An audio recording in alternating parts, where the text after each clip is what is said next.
Hey guys, what is up? This is Stephanie, aka the Limitless Babe, reminding you today and every day that you are limitless. So today we have a very powerful and important topic to me. Today we are going to talk about my 10, well, really 11 tips to restore and maintain your peace when dealing with a high conflict person. So before I even get started on that, though, I do want to take a minute because I'm actually really pleased with this purchase. And I also want to support small business. We are in the holiday season, and I would love for other people to be able to support small business and maybe get some Christmas gifts from them. So I got this really cute sweatshirt. It says Mama, it's embroidered. I love the color. And it also has my daughter's first and middle name with a little heart. I love it. This is from, hold on, I have it here. LJ Clothing Company on Etsy. She was super polite, super easy to work with. I will say shipping did take a little longer than I expected, but if you know that now, maybe you put your orders in now so that you have them by Christmas. And she does all kinds of different designs, but I just really love this one. It kind of reminds me of like I don't know, like the 90s and like the college days where they would, the college sweatshirts with the embroidered school name. It was cute. So anyway, back to the topic. And yes, this is a heavy duty topic. So I've got my notes. If you see me looking down, that's what I'm doing. So yes, dealing with high conflict people, dealing with joy stealers, dealing with someone who may or may not have a personality disorder, dealing with someone who just has a little bit more of a high conflict personality, someone who is just hell-bent on stealing your peace. So let's dig into this topic. Before I even get started on my tips, I want to discuss a few important details. So one, I want to remind you that if you do deal with this, or if you ever have dealt with this, and this can be, mind you, it can be a relative, believe it or not. Yes, you may have to set rules and boundaries with your relatives. It can be even a friend that maybe you thought was a friend and now you're starting to realize, well, is this really a friendship or is this just a transactional relationship? It may be someone from your past that you unfortunately are forced to maintain a connection with, but have to set boundaries with. Sometimes that happens. It may be a business relationship. There are many different ways and facets that we may have to deal with someone who has a higher conflict personality type. And I hope that you find these 10/11 tips to be really helpful in not only restoring your peace, but in finding a way to actually manage your emotions and maintain your peace and joy throughout the interaction. Hold on one second, guys. Okay. So I just had to play with settings a little bit. Okay, so back to the topic. One, I want to remind you that there is a very big difference between speaking truth and speaking manipulation. So I don't want you to ever feel scared to speak your truth. Okay. I also want to encourage you to not fall into the manipulation trap. Okay. So speak your truth, not your manipulation. Okay. And this goes for both parties, whether you are the high conflict or not, it doesn't matter. Truth, facts, no manipulation. Got it? Okay. Also, I want to point out that there is a very big difference between the emotions of anger and frustration. So I find that sometimes a high conflict person will say something to you about you that you know is not true, right? This does happen often. This is often a form of projection, deflection, projection. These are all ways to basically take the heat off of them because they're feeling uncomfortable or uneasy about whatever topic you have had to unfortunately discuss with them. And they may push back with this deflection or projection, basically a lie about you or a stretched truth about you. Now, I think, unfortunately, a lot of adults are not fully aware of what exactly their emotions are. Like I think we're starting to get to a place where we're teaching children to better understand their emotions and differentiate the difference between anger, frustration, confusion, sadness, happiness, excitement, joy. Like it's more than just happy, sad. It's more than just happy or angry.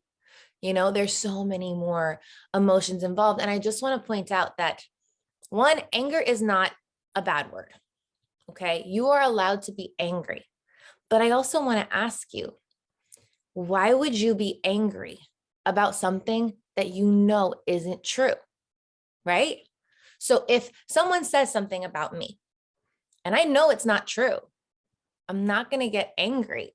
I might be frustrated because it's annoying, right? Like it's annoying to have this situation even arise, especially as an adult. We're not little kids on the playground. Speak to me like an adult. But if someone is incapable of that and they feel the need to lie about me, I'm not going to sit here and be angry. I'm not going to waste that energy and emotion. But I can also acknowledge that I might feel frustrated. I might feel sad for the direction that relationship has taken. I might feel sad for that person. I might feel, I'm trying to think. I may feel confused as to why that person feels the need to do that. But anger, realistically, I'm not angry about it because it's not true. I find that oftentimes when people get really angry about something, it's usually because you hit right on the button. You may have said something to them that either is true or that they feel is true about themselves or about the situation, and they don't like it. That's oftentimes when shame and guilt kick in. And instead of processing, those are other feelings. Instead of processing those instead of processing those shameful or guilt feelings, they lash out in anger. So I want to point out that there is a difference. Okay. Also, there is a huge difference between things you actually need to respond to and things you don't. Not everything deserves your time and energy. Not everything has the right to invade your peace. Okay. And the thing is, you're the gatekeeper. You get to decide what does and doesn't. So choose accordingly, choose wisely, be discerning with your space, your heart, your mind. Be so discerning. That is just such an important thing. And also, and this kind of talks on the first point that I made, there's a very big difference between important matters that need to be discussed. This actually kind of ties into all of them, and a smear campaign. Okay. So I will say, and we're going to talk about this when we get into my tips, but if something isn't necessary to discuss or important enough that it could have an impact on the future, then if you know you're dealing with a difficult person, don't even bother. Okay. Don't even bother, because oftentimes even when we say important things, it can get twisted, turned. Again, the discomfort kicks in and they may go on the defense and the attack, and then project at you a smear campaign and try to flip it on you. And this is done for many reasons. And in the next point that I'm going to discuss, the main reason being, if a high conflict or toxic person is not able to convince you of what they want you to believe, they will try to confuse you. If they can't confuse you, then they will flat out try to scare you. Point blank, a toxic high conflict person does not want you to feel safe to speak your truth. Okay. Your truth is detrimental for their image. And there's nothing more scary to a high conflict person than being called out on their BS. Okay. A lot of times, especially if we go even deeper and into someone with maybe like a personality disorder, we saw a lot of this with the Amber Heard Johnny Depp trial. When someone has lived their entire life wearing this mask, pretending to be someone that they're not, just to be liked, validated, approved, And there's nothing scarier for that person than to have a truth teller rip that mask off. And I'm not saying that we need to go around ripping masks off, but if you are in a situation where it is important enough and maybe detrimental to you or to someone that you love, then you may need to have these hard to have conversations. And unfortunately, that's the toxic person's burden to bear, and they are going to have to deal with it and acknowledge the fact that you are not going to back down just because they try to scare you, intimidate you, confuse you, or convince you. It doesn't work. But the only way it doesn't work, my dear friends, is if you follow my tips and, most importantly, stay calm and grounded in the truth. Trust the process, trust your source, be it God, universe, Buddha, Allah, whatever you call your source, trust your source that everything always works out for you. The truth always comes out, and you are always divinely protected. Okay? Don't fear. Don't let fear take over. Super important. That is not one of the tips. That's just a freebie for you guys. Here you go. So I'm going to take a quick sip of my matcha, which, by the way, guys, I'm super excited. Home Goods. I feel like it only happens certain times of the year, but I happen to find the lavender, like the coffee syrup from Home Goods. I forget the name of the brand. It starts with a T. And now I have my little lavender matcha latte, and it's so good. So, and by the way, this is part of the message. I don't know if it's coming through right. It says shine bright. Yes, shine bright. Don't let anybody dull your sparkle. How dare they? Now to the tips. So my 10/11 tips, and you'll get why, because it's kind of like a small one, but it's kind of incorporated through all the other messages. So let's get into the topics. Okay. So 1, and keep in mind, I also want to point out my little disclaimer. These tips I did put in a thoughtful order for me, but your order may be different. You may function differently the day, like even for me, every time I go through a situation, I may not go in this order. I may bounce around because it depends on the needs of the day, the situation, how I'm personally feeling. But these are just things that I find to be helpful. And you may not even need to use all of them. You may only need 1 or 2 and be good. But I just want to give you all of them so that you have options. Okay. So my tip number 1 is to, and this is the most important, no matter how many tips you take or what order you put them in, this needs to be number 1. Step back and breathe. Okay. There's a great quote from Evie Pamporis. I love her. I forget what the name of the show was, but she was on a TV show, like a reality show. And she actually worked for the CIA, if I'm not mistaken. And she has a book, I want to say it was called Becoming Bulletproof. It was great. I highly recommend it. But she oftentimes in interviews, and I don't think she mentioned that in the book, but in interviews when she talks about lie detection, and I mean, hello, she worked for the CIA. She did this often. She was a human lie detector, and she talks about body language and how to read people and even how to respond to people, right? So how to respond to high conflict people. And one of the things that she says is someone else's emergency is not your emergency. So you need to really have good discernment, good judgment within you to know, okay, is this something that requires a response immediately? Or am I able to sit back and process and go through my steps to make sure that I can give the most effective response? Because that's the thing. Listen, we're not here to talk just to talk. We're not here to react. We're not here, and then we're going to talk about that later. We're not here to just speak to hear ourselves speak. We're here to actually make an impact. Words are, and this is another thing that she says, oh, how does she word it? It's so good. I think she says words are verbal economics, something like that. But basically they have weight, just like money has weight, words have weight. And you don't want to waste your words. You don't want to use your words inappropriately. You want to make sure that you choose them wisely. So not everyone's emergency is your emergency. Do not snap into panic and say, oh, I have to respond to this right now. No, you don't. And this goes whether this is a written attack or whether this is an in-person. Listen, you always have the right to say, I'm going to need a minute to process this. I will get back to you. And there is nothing wrong with that. And someone who cannot accept that, run, don't walk. Okay. Like, you always have the right to discern for yourself what is best for you. So yes, you can turn around and say, I'm going to need a minute to process this. I will get back to you, or I won't.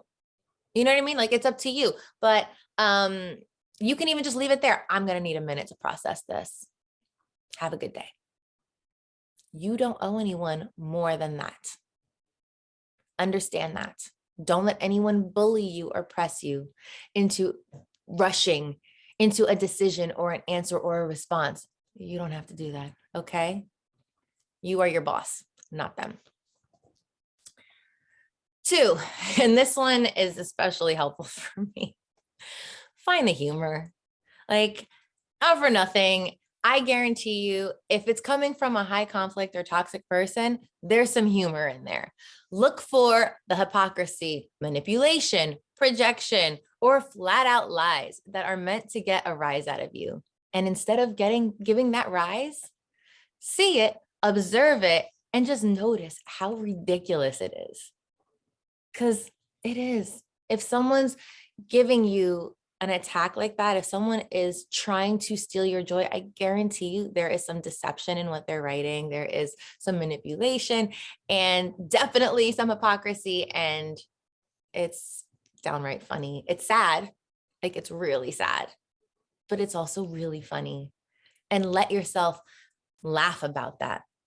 Let yourself feel that release, like, oh, this is ridiculous. I mean, it's unfortunate that I have to deal with this, but at the bottom line, this is also really ridiculous and embarrassing for the other person. Okay.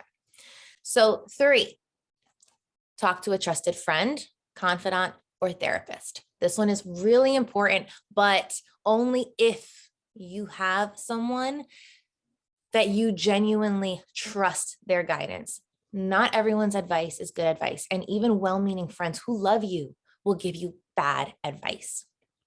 Okay. You don't want to talk to that friend that is a people pleaser and will always just say, yeah, you're right. Screw that person. No, you want to find that person that can hear you, can view what's the word I'm looking for? Can view the situation. Oh, I can come up with that word. Someone who can view the situation objectively and discern and think critically and say, well, this is what I'm hearing. And maybe you can see it like this, someone that can bounce the idea off of, but be really honest with you. And sometimes they're going to tell you, yes, you are right. And sometimes they're going to tell you, well, I mean, I also see this side, and that's okay.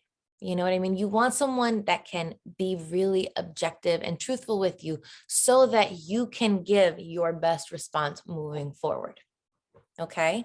And also sometimes it's just good to process because, again, going back to what I said earlier, sometimes our emotional fitness isn't where it needs to be. And we may not even be aware of what we're feeling about what's going on. And sometimes what's happening may trigger something else. Like, something could be said that has nothing to do with where we took it. And why does that happen? Because we may have a personal trigger related to something here that then we associate with something here. So it's really good to have that person to bounce the idea off of and just process. You want a good processing partner. I know I've discussed that before in videos when dealing with high conflict people. A processing partner is really important. A therapist would be ideal. If you don't have a therapist, just a really calm, cool, collected friend that genuinely has your back, but also just has a really good objective heart that can see things clearly and maybe even play a little devil's advocate. Okay. 4, meditation and or visualization. So I know for me, when I'm upset about something, Sometimes it is hard for me to meditate. Actually, I want to add something to this. Another option that you have is box breathing. Box breathing is huge. Slow down your breathing. So, like I said, with meditation, it's definitely a great way to clear your mind. That's something that I highly recommend that you practice daily. Even if you only do it for a minute or two every morning, it's just really good self-care. You'd be surprised at how much that helps you stay calmer throughout your day and just see things clearer, and answers will come to you better. But if that's difficult for you in the heat of the moment, box breathing is great, because this is something that you have to think. See, where meditation sometimes may cause you to struggle is the whole point is to kind of clear your mind, but your mind isn't clear. Let's be real. Like, your mind is thinking about all the ways that you want to respond. Your mind is thinking about all the injustices that were just thrown at you. Your mind is thinking, is this person crazy? Like, are they kidding me? Like, your mind is thinking all of these things, and that's okay. But it's really hard to quiet and calm it. So box breathing, you have to actually be thinking about what you're doing. This is also why I like running. Running I like because it also forces me to think. Like, I have to think about my breathing, otherwise I'll get a cramp. So I'm not thinking about my problem, I'm thinking about my breathing, and I'm listening to music, and I'm also focusing on not tripping over my own feet. So running is another great way to clear your head. But back to box breathing, because I keep dancing off that topic. That's basically when you breathe in for 4 counts. So breathe in, hold it for 4, breathe out for 4, and rest for 4. Now, a therapist that talked to me about this once did tell me when you're at the bottom for 4, that you want to just kind of stay. You don't want to breathe in or out. So a suggestion that she makes is swallow. So, and then you can do it again, because you want to keep that pattern. You don't want to fall out of the pattern. Okay. So again, breathe in for 4, hold for 4, release for 4, hold for 4. Okay. Box breathing. This one, the last one, visualization, is what has helped me most recently. And it's actually, again, it's not only helpful, it also helps me find the humor, it calms my mind. It helps me find humor. And I feel like this visualization just brings me joy and peace. And so this is like a big factor in helping me stay like baseline. I don't know where it came from, but I had the thought, I closed my eyes and I had like, okay, how do I want to react to this? How do I want to respond to this? How do I want to feel in general? Like, okay, what is my role model here? And for whatever reason, I closed my eyes and I imagined Ferdinand the Bull. I don't know if you guys remember that story, like the really sweet bull that plays with flowers and is like, just like, so happy and peaceful. And I just imagine a beautiful green pasture hill and Ferdinand sitting on top of the hill on his side hip with a flower in his ear, just unbothered, unfazed, unbothered. That is my favorite visualization. I don't know why it works so well for me, but it really does. And I definitely encourage you guys to find your own visualization tool. If you want to borrow mine, that's fine. I just think that it's really helpful to calm your mind, slow down your breathing, and find calm. Okay. Tip number 5. And sometimes your day may or may not allow for this, but you can do something like, look, hello, even me making my matcha latte, like this is nurturing for me. So tip number 5 is do something nurturing for your soul. So it may be making your favorite beverage. It might be making a cocktail. It might be going out and taking a dance class. It might be singing the loudest that you can sing. It might be cleaning. I have a friend that hers is cleaning. When she's feeling like, she cleans her whole house. And I mean, it's a win-win because her house is clean and she feels better. And that's awesome. I wish that was my nurturing move. I know I've discussed this in the past. Plan a project, plan an event, plan a project, do some home improvement. What else are options? Go to the park with your kid. do something. Oh, actually, don't do that yet, because that's going to go into my next point. Although it kind of goes into both, because I don't know about you, but when I do things with my daughter, it is nurturing for my soul. But in this particular case, I really want you to focus on you. And you're going to know why later, because we're going to discuss this in a later point. But yes, do something nurturing for yourself. Work out. Working out is great. Like I said, go for a run. Make a healthy meal. Make something really good for you. And I'm not saying, listen, I understand the whole thought of comfort food. Comfort food is not going to be your friend in this case, because comfort food is usually full of carbs, sugar, lots of things that actually affect your mood that you may not realize. So you want to put healthy foods that uplift your mood. Okay. Maybe watch your favorite movie, a comedy. Comedies are great, right? We don't want to watch something serious and heavy that brings us down lower. We want to go up. Okay.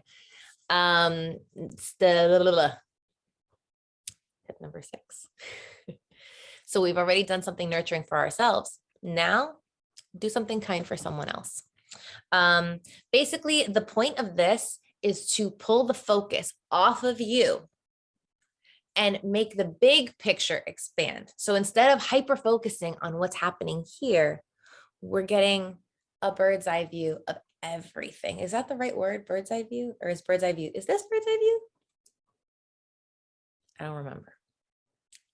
But either way, okay, we're getting off of the little picture and expanding into the big picture, and also seeing what other people are dealing with. So do something kind for someone else. This could be, I love paying it forward. I think that is one of the most beautiful things that humans do. Start a pay it forward chain. Pay someone's toll behind you, or pay for someone's coffee. Or this is a new one that I've thought of, but I haven't done yet. I'm actually going to do it this week. Go buy $1 scratch off and give it to someone. It's $1. You might actually end up giving them a lot more than that if they win, but it's just such a kind, like, gesture, it's something easy. So it's easy for you to do, and it could potentially have a beautiful impact. And even if it doesn't have a beautiful impact, just the thought, like if someone was to come up to me and just say, here you go, like, that would just be so sweet. And that would change the trajectory for my entire day, I think. And hopefully push me into paying it forward and maybe doing the same for someone else. So never discount your ability to change someone else's day and in turn change your day. So that's a great thing. Paying it forward is a beautiful way to do something kind for someone else. Volunteer your time. This is something that I actually do every week. Well, it's not actually every week anymore. Now, since COVID, it's been bi-monthly, yes, twice, but it's consecutive. So it's 2 weeks a month. I teach CCD, and I had stopped doing it right after I had the baby just because it was really hard. But now, it's gotten much easier, and it's something that feeds my soul and, again, takes the focus off of me. I feel joyful because I'm volunteering and doing something beautiful for others. And I love the connection with the kids. I love the connection. I make a point to connect with their parents every week and let them know what's going on. And it just feels good. You can also donate, go through your house, do a clean sweep. And this will also help because, again, you're also cleaning out your house, which is a win-win. So go through your house, do a clean sweep, and get rid of anything that you can donate and bring it to a shelter. Make someone else's day. Going back to the point that I made previously, you can take your kids to the park, to whatever it is that you guys like to do, whatever your child likes to do it with them. Spend extra time just nurturing that bond and letting your child remember and feel, really feel that they are your priority, because at the end of the day, they are, or at least they should be if they're not. So let your frustration channel itself into more energy for those that matter in your life. Another thing that you can do is talk to a friend. So remember when I said, talk to a friend, a confidant, a therapist? Well, did you ever think about doing that in reverse? Be a friend, a confidant, a therapist for someone. and this is another thing that I'm really fortunate with, is that in my line of work, in my full-time job, I am an eyelash artist. And let's be real, that's code for a therapist that makes you pretty. Because I sit there and my clients lay back and they tell me about their joys, but they also tell me about their problems. And I help them process those problems and work through them. And it's a beautiful interaction. And sometimes they help me process. And it's just really a beautiful dynamic. And I'm really fortunate to have an amazing selection of clients. And yeah, be someone else's therapist. Okay. And also, I feel like when you hear what someone else is going through, it may make your situation seem a little bit smaller. So it's helpful. It just really pulls the focus off of you. And it helps you step back even further, right? So we already stepped back and breathe. That came out bad. That was improper English. We took a step back and took a deep breath already. So now we're going to pull back even more and see things a little bit clearer. Okay. Step number 7. And this one is really powerful. I recognize that it's not for everybody, but I really, even if you don't do it every day, I recommend it highly when you're in a situation like this. And that's journaling. So journaling can mean writing down your feelings, but journaling can also just mean writing drafts of how you want to respond. So you may write your first draft immediately. You might not take a step back. You may grab that pen and paper and write what you really want to say to that person. And that's okay. Listen, as long as you're not hitting send, as long as you're not actually giving it to them, it's okay. It's really healthy. And I really encourage you to write down what you're really feeling. Let it go. No inhibitions. I actually have a routine for myself. I say, okay, sometimes I can go through my steps and just respond beautifully the first time. Sometimes I have to draft 3-4 versions of it because each version is less frustration and more facts, right? And the ultimate goal is to, when we get down to the bottom, to have it just be facts. Not sugar-coated nonsense, just facts. Okay. So journaling is super helpful, whether it is to write down what you're feeling, or a lot of times you don't even know what you're feeling, but when you start to write and you look back at it, you'll be like, oh my gosh, that's what I'm feeling. Yikes. And that's okay. And just sit with it. And that's the thing. Like, I don't want you to ever judge yourself for what you are feeling. If you are angry, okay, that's fine. But really reflect and think, why am I angry? Like, what about this is making me angry versus frustrated? Okay.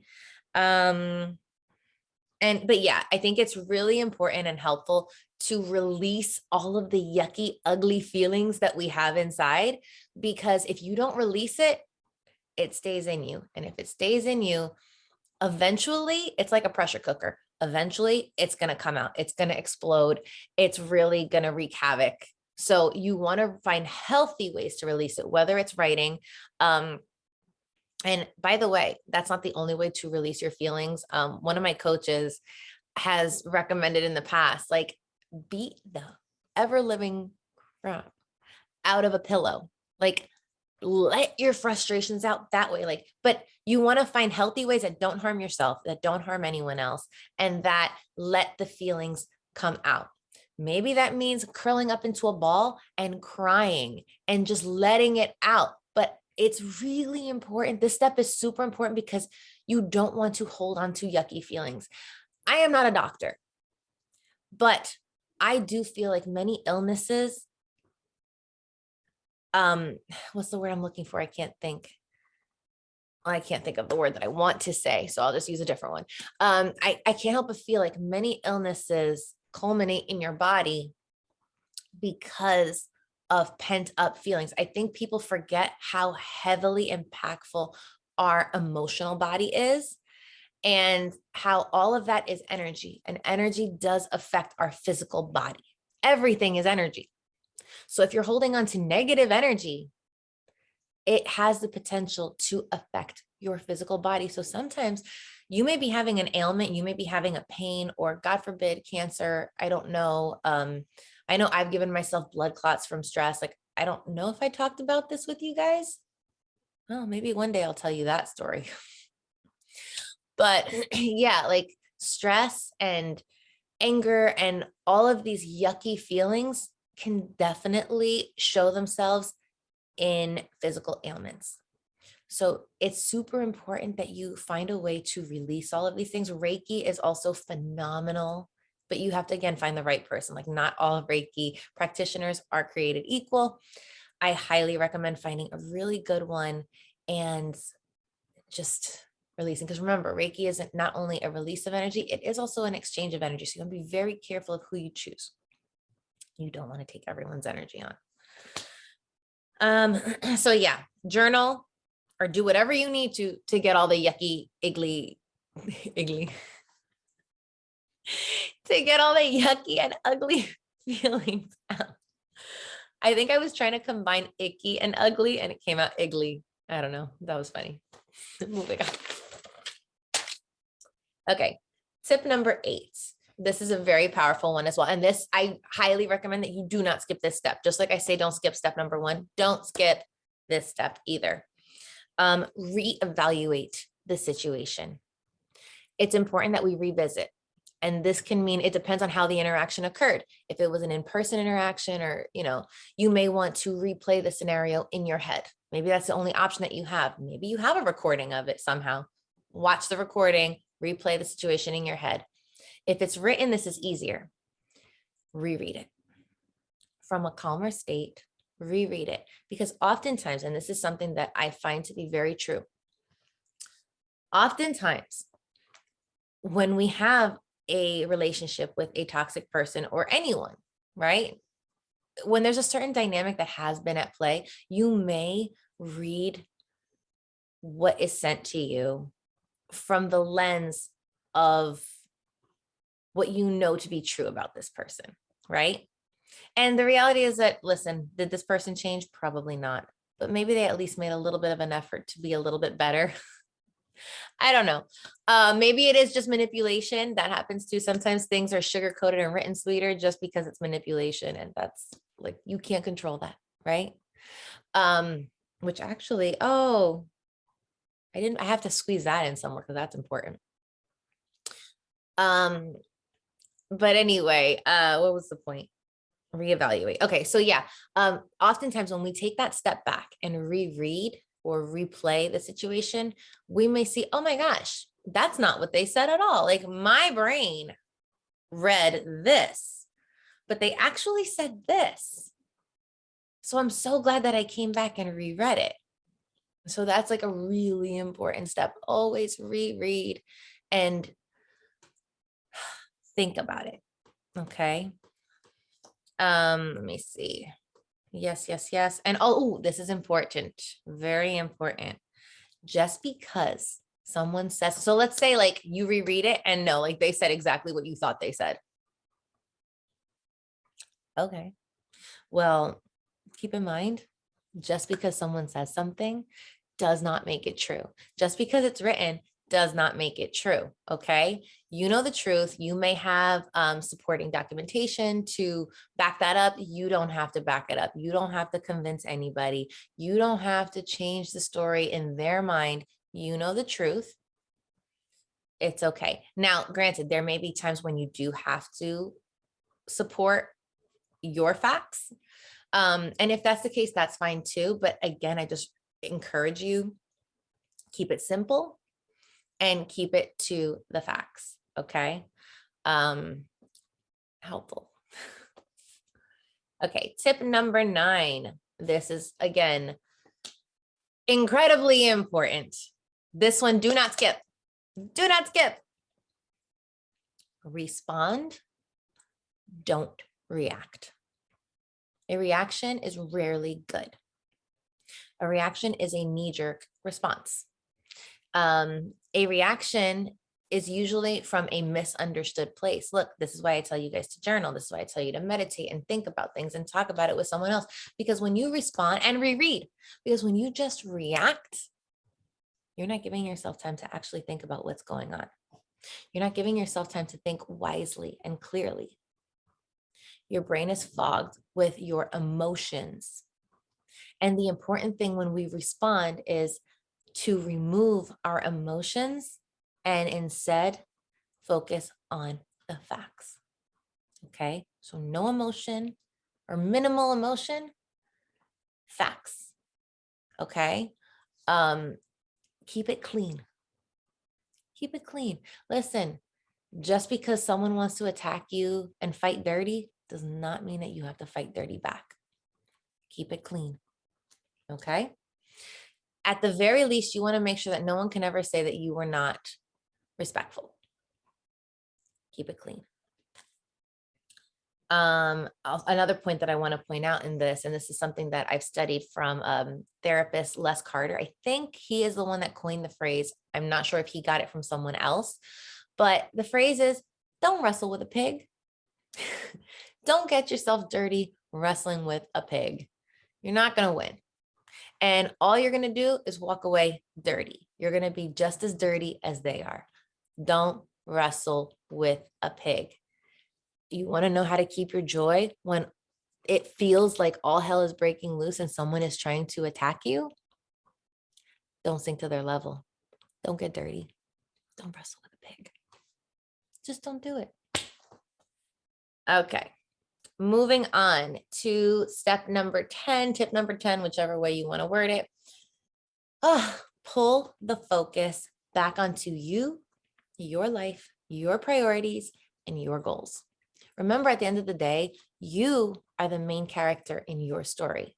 So why on God's green earth would you give anyone else the leading role? They don't deserve to occupy that space in your brain. They don't deserve to occupy that space in your heart. No, this was a momentary situation. Leave it there and regain your step. That's not the right phrase. Regain your place in your story. Okay. Make sure that you pull your focus back to what needs to be done, because it's really easy when it feels like we're drowning in a cup of water, when it feels like the sand just keeps falling on us. It's really easy to lose sight of yourself, to lose sight of your goals, to fall into a depression. And think about this. You're going to let all of this happen because of someone else's lies, because of someone else's manipulation, because of someone else's emotional abuse. You're going to allow someone else to change the trajectory of your future because they can't control their emotions and they're toxic? No, you're not going to do that. Stay focused on your goals. Stay focused on your priorities. If you have children, stay focused on your children, because guess what? They need you. And they need you to be your healthiest, calmest, and most emotionally fit. The best example that you can give your children is emotional fitness. It is having strong and healthy boundaries when necessary and thinking clearly. You don't want to continue the cycle of raising toxic children that turn into toxic adults, that don't know how to process their feelings, that don't know how to handle their emotions, that just dump all of their stuff onto other people. You don't want to do that. You also don't want to raise people pleasers. You don't want to raise someone that thinks it's their lot in life to make everyone else happy. You don't want to raise someone who thinks that they need validation from everyone around them. You don't want to do that. You want to give them all the tools to be as emotionally fit as possible so that they can have a happy, healthy, joyful life and be unfazed by toxic people. Again, toxic people want to breed other toxic people so that they can control them. Don't assist that goal, okay? Take control of your life. Take your power back and make the wise decision to educate yourself, to calm yourself down so that you can be a glowing example for your children of what happy and healthy looks like so that they don't ever fall prey to the same nonsense. Best gift you can give them. Tip number 11/11. Try to set a limit on all of this. So this is not really a tip. This is just good advice. Try to set a limit on how long you allow all this to go on. Okay. Maybe your bandwidth is 3 days. That's a really, in my opinion, for me, that's a really long time. I try to give it no more than a few hours, max like 8 hours. Like by the next day, I don't want to worry about this stuff. Okay. Like I want to feel calm. Maybe I haven't necessarily responded yet, but I want to at least get through. I want to get through step 7 within those first 8 hours. Okay. I may need time. So the reality is that I may say, give yourself like a set time and make it no more than a day. That's fine. But maybe after a day, you feel better, but you're still not ready to go to step number 8, which is reevaluate the situation. That's okay. Maybe instead of doing that, you get yourself to the place where you feel good and joyful again. And then maybe you spend a few days doing step 5 and 6, something nurturing for yourself, something kind for others, and let yourself really get back to your full baseline and feel calm and peaceful before you reassess the situation and go into step number 8. So set a time limit for yourself. Decide for yourself what your bandwidth is for dealing with toxicity and negative emotions, and say, okay, this is what I'm going to allot. I'm going to budget this much of my time, and then I'm moving on. And then I'm letting go, because at the end of the day, we have one life to live. Don't live it absorbed in drama, especially drama that is not yours. Listen, if you had to address something for whatever reason, if there was an important topic that you had to have a difficult conversation about and address, and the other person couldn't handle it and decided to come back and attack you, that is not your problem. Not your problem. Okay?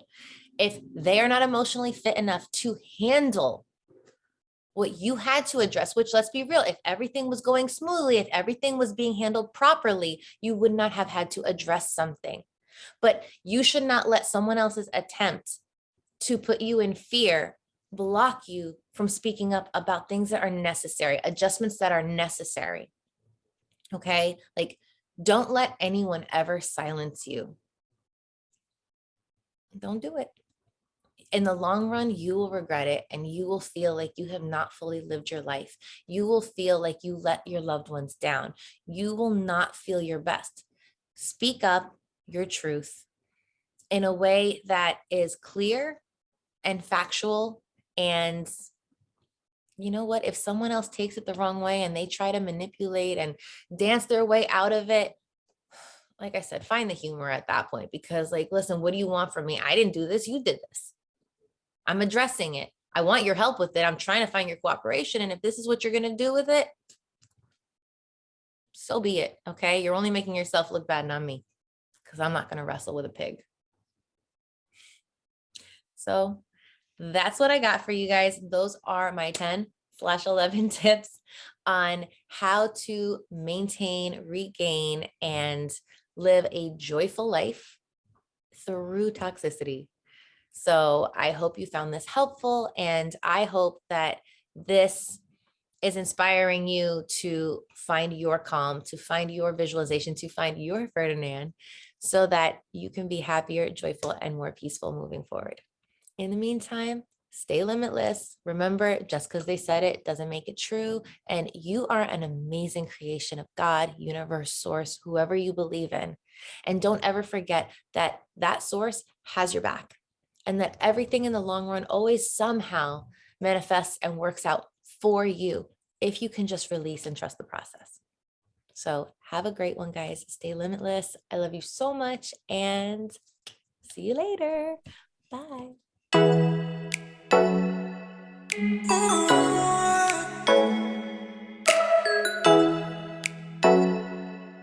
Oh.